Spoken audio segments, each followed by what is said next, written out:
também. Vamos lá. Como que é seu nome? Henrique. O Henrique vai repicar o berrante agora.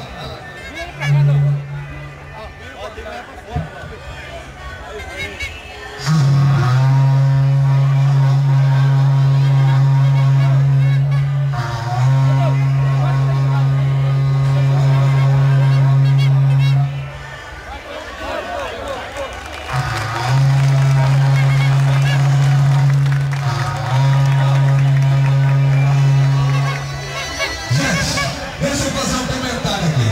O Henrique, qual que é o seu pai? Hein? Filho do René de Almeida. Seu pai está aqui? 5 anos. Esse menino, 8 anos de idade, toca um berrante como é difícil da gente tocar. Eu também sou berranteiro, mas esse menino para você eu tiro o chapéu. Parabéns, Henrique. Você merece. Parabéns mesmo, Henrique! Mais uma vez, a comissão manda. Vamos tocar mais uma vez, Henrique.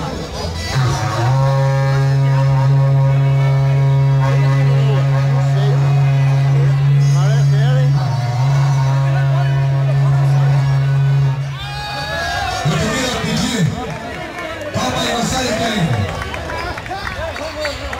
Eu queria pedir, com licença, diga quem segue.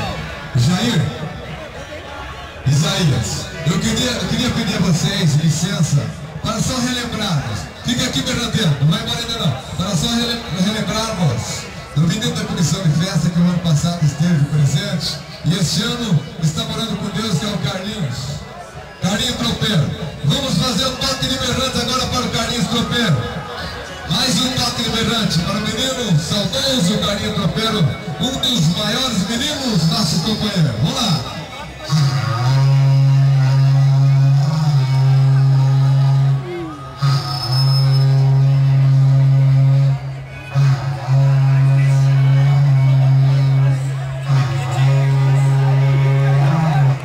É show, não é?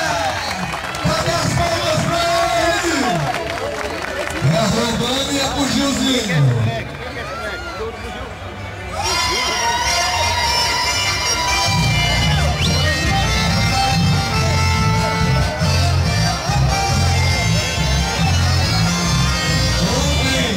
Se ele estivesse vivo, ontem seria o aniversário dele, completando 56 anos, é isso?